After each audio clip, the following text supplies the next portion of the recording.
फल देता है तो सीता जी को यही वर मिलेगा। हे सखी, इसमें संदेह नहीं है। जो भाग्यवश ऐसा संयोग बन जाए तो सब लोग कृतार्थ हो जाएं। हे सखी, हमें इसी से बड़ी आतुरता है कि ये कभी इसी नाते यहाँ आवेंगे। सुनो सखी, नहीं तो हमको इनका दर्शन दुर्लभ है।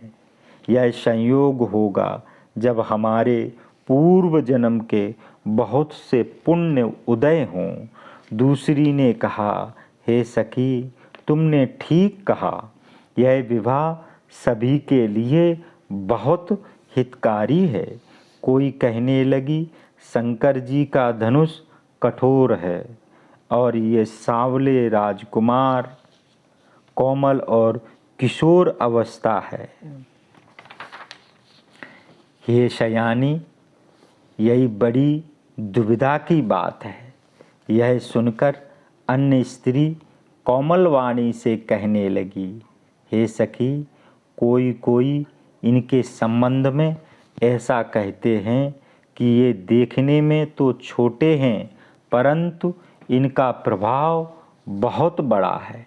जिनके चरणों की रज छूकर घोर पाप करने वाली अहिल्या तर गई, वह क्या धनुष तोड़े बिना रहेंगे?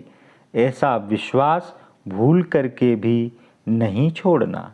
जिस ब्रह्मा ने सीता जी को सवार कर बनाया है, उसी ने विचार कर यह श्याम सुंदर दूल्हा भी रचा है।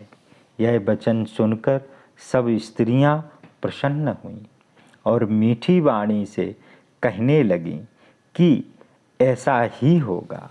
सुमुखी सुनैनी स्त्रियों के झुंड मन में प्रसन्न हो फूल बरसाते थे।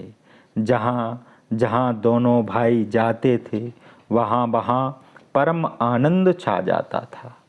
फिर दोनों भाई जनकपुर के पूर्व की ओर गए, जहाँ धनुष यज्ञ का स्थान बना हुआ था। उसके बीच में बहुत लंबा चौड़ा सुंदर ढालू आंगन बना था, जिस पर सुंदर स्वच्छ वेदी सजाई गई थी। चारों ओर सोने के सिंहासन राजाओं के बैठने के लिए बने थे। उनके पीछे पास ही चारों ओर दूसरे मंच मंडलाकार बने थे। वह कुछ ऊंचे सब प्रकार से सुंदर थे, जहाँ नगरवासी बैठेंगे। उन्हीं के पास बड़े विशाल सुहावने शुद्ध स्थान रंग बिरंगे बने थे, जहाँ स्त्रियां अपने अपने कुल के अनुसार यथा योग बैठकर देखेंगी। नगर के बालक मधुर वचन बोलकर आदर सहित प्रभु को रंगभूमि की रचना दिखा रहे थे। सब बालक इसी बहाने से प्रेम के बस होकर श्री रामचंद्र जी के मनोहर शरीर को छूते थे और दोनों भाइयों को देखकर मन में प्रसन्न होकर रोमांचित हो जाते थे।